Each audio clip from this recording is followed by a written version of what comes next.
What's up, YouTube? Thanks for tuning in. It's been quite some time since my last video install of the BBS E88 wheels build out. Some comments in that video, pretty much true. I did leave the audience kind of hanging on as to how the wheels turned out and what's going on with the car and what's new with it. Honestly, life just kind of got in the way. I went through garage renovations. As you can see, it's totally different from the last time you saw it.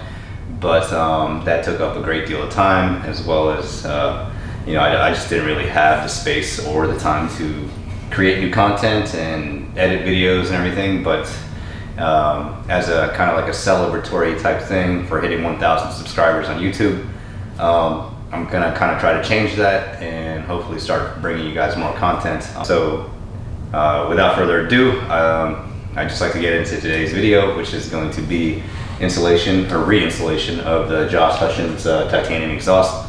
I had this sent out to him a few weeks ago to have some revisions done.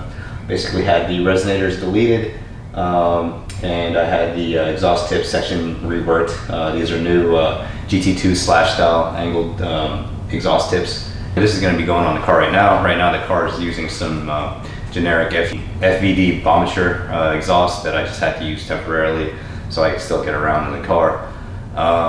It's outside. I'm going to set up the workshop so we could get it up on the hoist and the car torn down.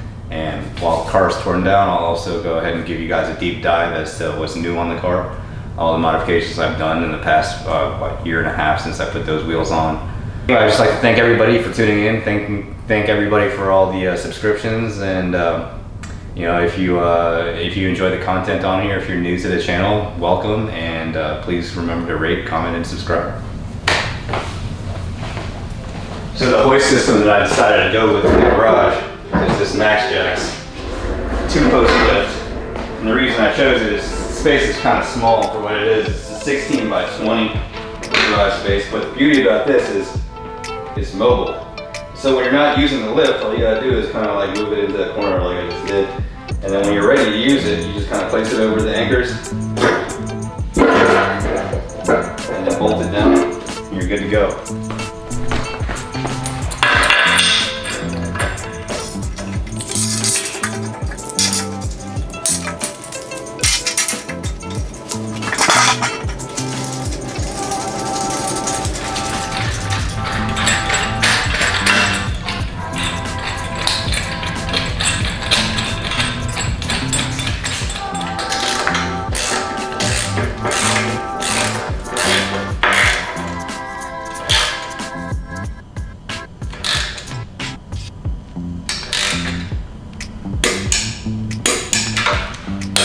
I'll make another video about the entire garage setup and the specifics of everything and how everything works and how I planned everything out.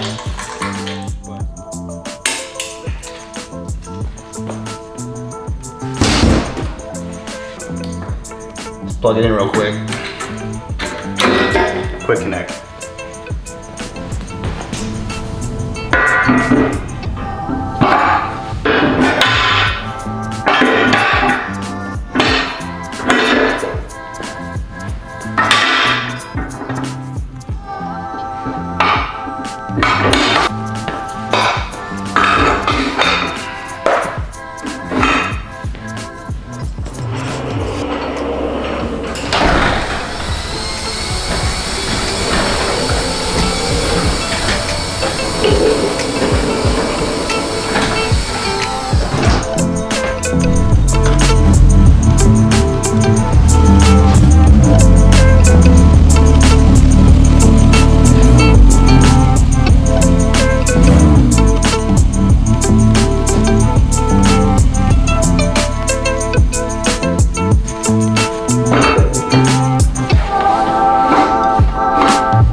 Alright, so here it is. The car's up on the hoist, as you can see.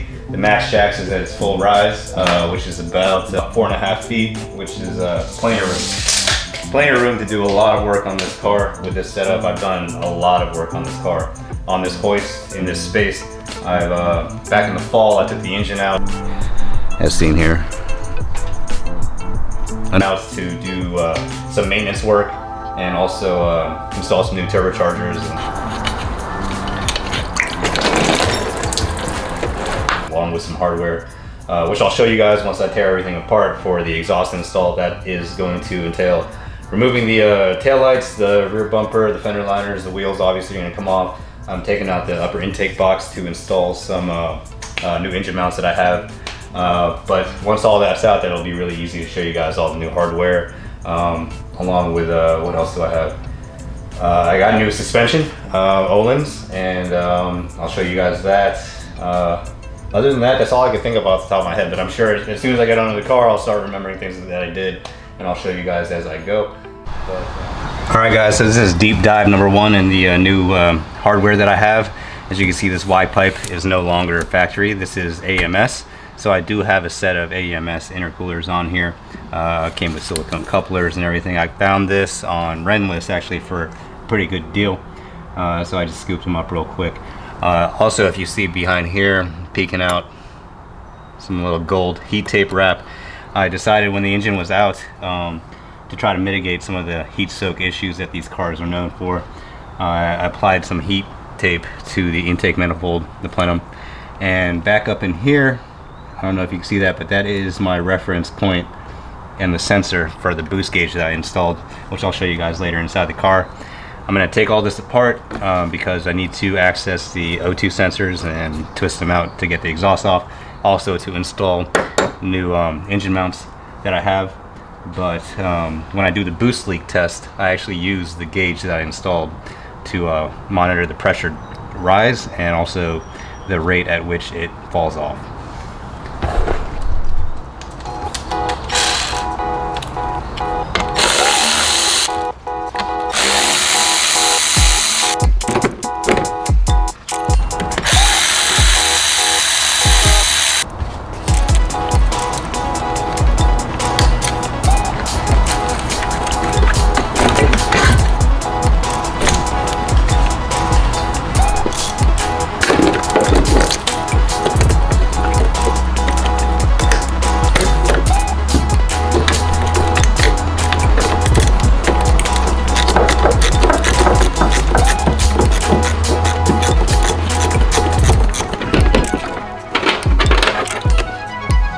Getting this air box out is never a fun thing, but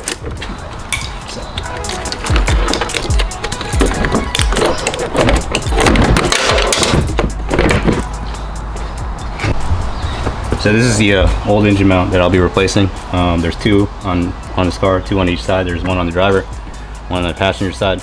It'll also be getting new hardware. The engine mount that I selected to go with is actually factory. I chose a factory engine mount because I like the NVH reduction that these actually offer. So over time, these engine mounts, they just start to sag, and you know, I'm pretty sure the engine mounts on my car are original to the vehicle. So you know, 15 years old now, 16 years old, might as well replace them while I have access to everything. So in order to get these out, there are 2, I think they're 15 or 13 millimeter bolts at the top, and then also these big fasteners. They bolt to the bottom of the car, but you have to support the engine from the bottom with like a jack or jack stands. Otherwise, if you unbolt those fasteners, the engine is going to want to kind of fall out of the car. We don't want that happening.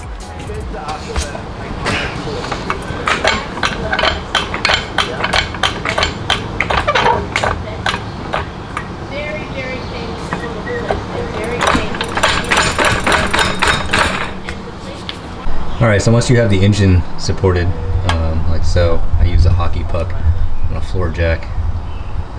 I hate supporting the engine on the engine case itself, but honestly, if you're doing this job, you're really left with no choice, because if you loosen this fastener right here, which holds the engine to the support brace, the engine is literally going to want to fall out onto your face. So yeah, we'll get that out and get these engine mounts replaced.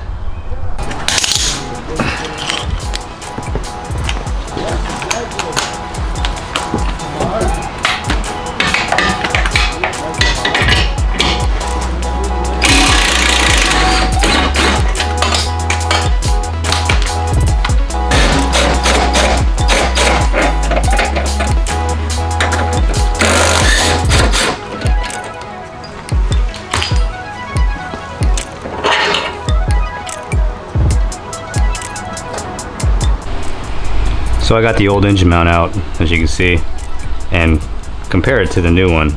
Look how much sag this thing was experiencing. It's crazy. It should actually feel a lot firmer and a lot nicer once it's installed. Once you get everything in place, the two nuts that hold the engine bracket to the engine mount get torqued to 60 pound-foot.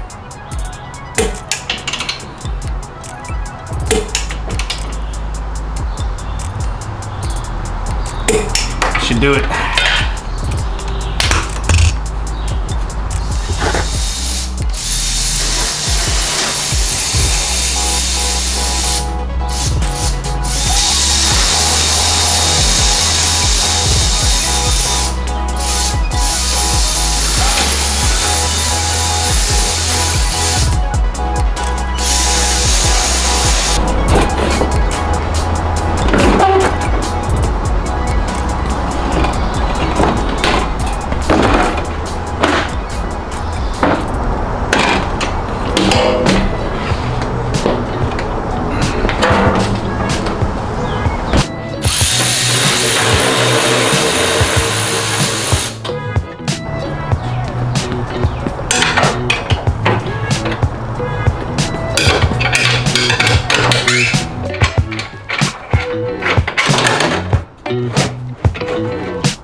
So this is up close of the exhaust that I've been using on the car. It is a 3-inch stainless steel straight through design with a decat.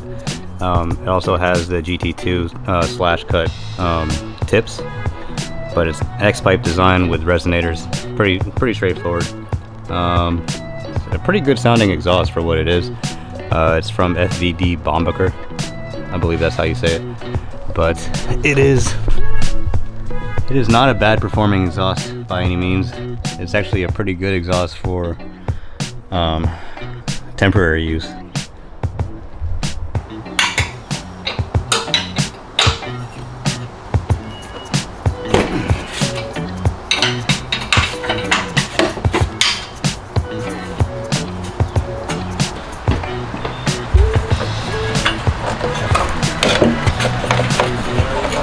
So man, thank you. Appreciate it.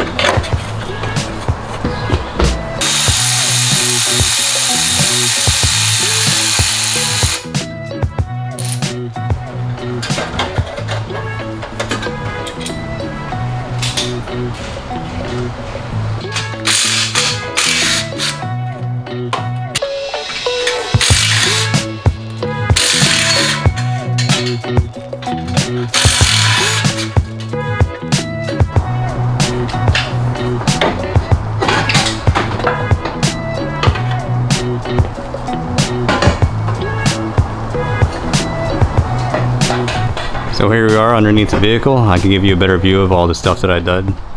Starting with these. These are modified VGTs, 63.5mm turbos. It's got a clip turbine wheel, bigger compressor wheel, and they're also billet. I picked these up from Protomotive, and you know, I just took my old turbos off and sent in my cores, and got these over on the compressor side. You can see the torque solution high flow inlet pipes and the compressor outlet pipes going to the AMS intercoolers. These really do a good job of keeping the intake temps down and keeping the performance of the car pretty consistent. Have carbon fiber intake shrouds for the intercoolers, and you use the factory outlet ducts come with the car. But other than that, it's pretty much a basic bolt-on or full bolt-on car with modified turbos and a custom tune. Tuning was done by Sam at ByDesign. He did a great job of tuning this car remotely for me.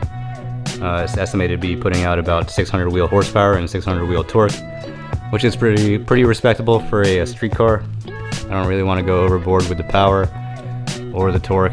As we all know, torque is what kills engines, and I plan to keep this thing unopened and just have a street ripper.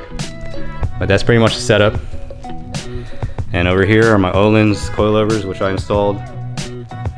This is a great suspension setup. It's very compliant for a coilover, but I have the ride height dialed in to where I want, and yep, that's everything underneath the car. This thing is a work of art. I mean, look at that. Weighs nothing, and it's just beautiful to look at. I wish I could hang it on the wall, but it's going on the car.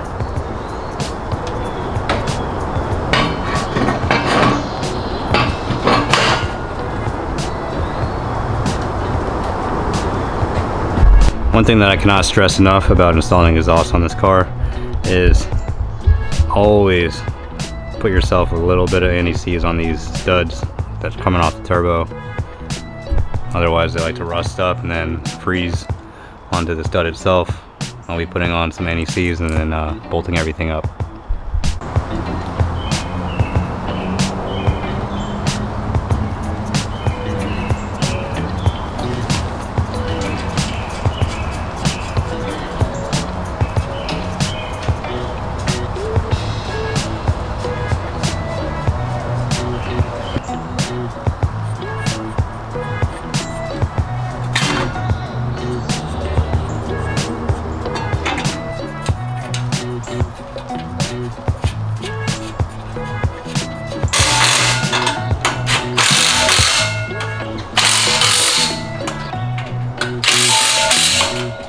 Okay, so we have the exhaust bolted back on. Everything is nice and tight. All that's left to do is to reinstall the bank 1 and bank 2 oxygen sensors. And once those are in, then we can go back together with the top here, which is your Y pipe and your air box. After that, then we do a boost leak test. It's very important to do a boost leak test anytime you tamper with the intake system on these cars, or any turbocharged car for that matter. You do not want any kind of boost leaks or air leaks or anything that's going to rob power from you. And that's the number one robber of power, is like an air leak. So we're going to make sure that everything's sealed up, and then once we verify that, then it's time to start it up and see how she sounds. Kind of on the fence whether or not I want to put that bumper on to cover up this beautiful piece of art right here, but I don't know, I might roll around with no bumper for a little bit. We'll see. Anyway, we'll be checking in once we're ready to do the boost leak test and fire it up. Okay, so we have everything bolted up and the intake reinstalled. The new exhaust is also installed.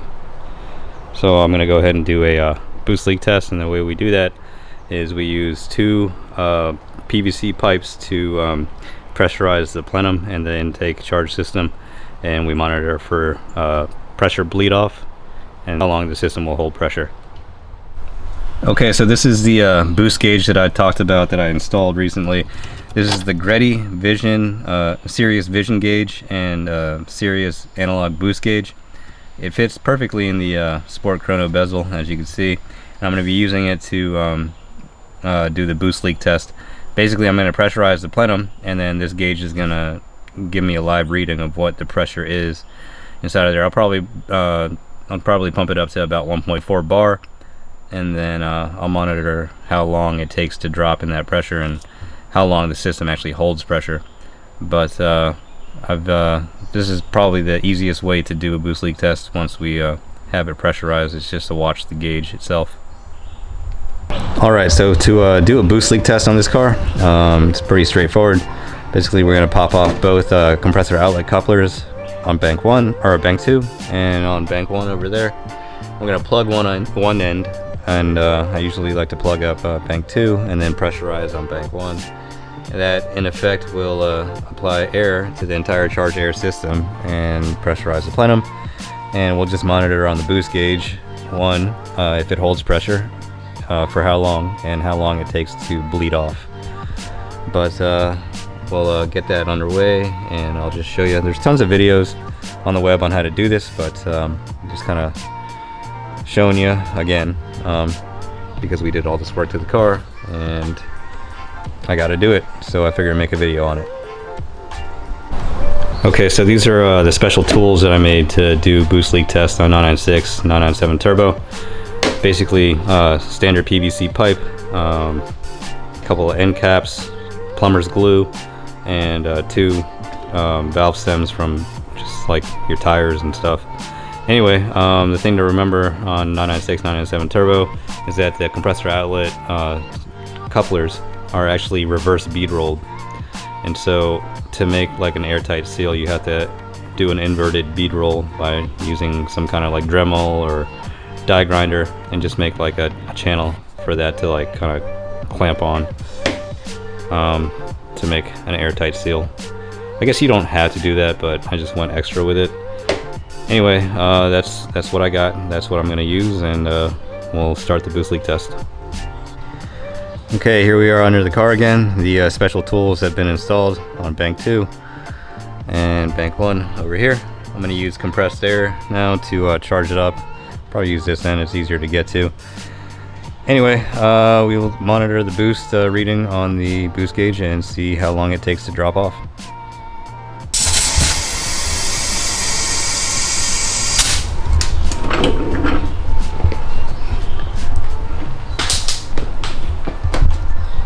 As you can see, that gave me a slight reading. Charged it up to about half a bar. It's holding, so I'll pressurize it a little bit more. I don't hear any hissing, but we'll bring it up to 1.4 bar and we'll see. Oh, I hear hissing. You hear that? It's usually this thing. Alright, so I have the system pressurized. As you can see, it's at about 3/4 of a bar, and it's dropping. And I could hear hissing at the plenum. I'm willing to bet it's one coupler that always leaks. This thing. This one right here. I don't know if that's going to come through on camera, but you could definitely hear it hissing. Hear it. Oh, what'd I tell you? What'd I tell you? Okay, so we're about at half a bar right now. I tightened up that clamp that was hissing or causing the hissing noise in the boost leak. I'm gonna go ahead and pressurize it up to probably like 1.4, 1.5 bar, and then see how long it holds pressure.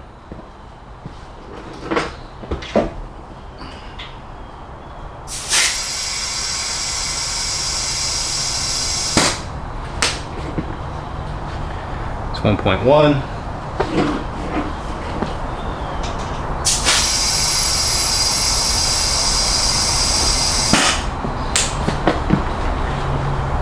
Ooh, I went over the target.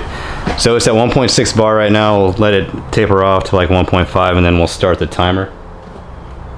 And then we'll see how long it holds pressure.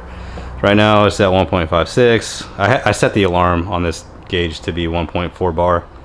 So every time you like overboost, or if you ever get into the event of overboost, it'll alert you, like it's doing right now. But so 1.52, 1.51. It's a pretty cool gauge, I think. All right, so 1.5 bar. I'm starting the timer, and we'll see how long it takes to for the pressure to bleed off. Normally, I don't like to see anything like 0.3 bar per minute. That's what I consider acceptable, but it seems to be holding pressure, and I don't hear any hissing at the engine compartment.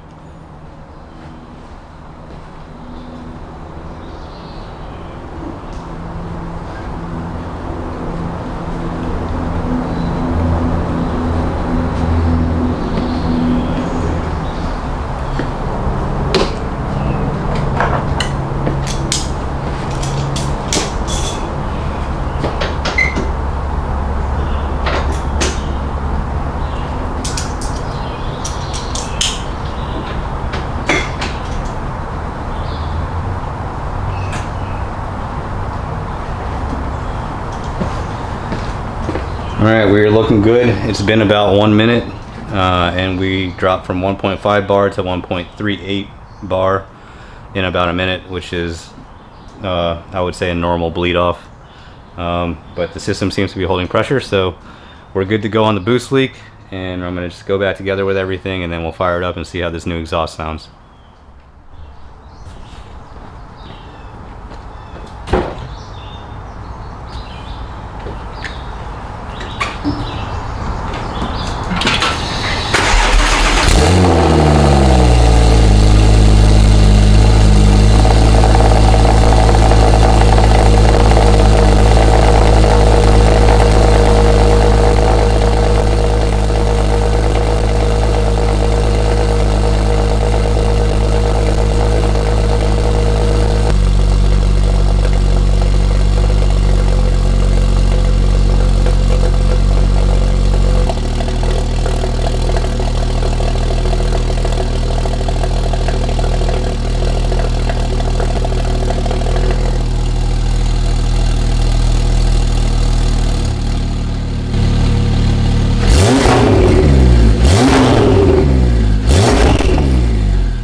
That wraps up the exhaust install. Everything went smoothly.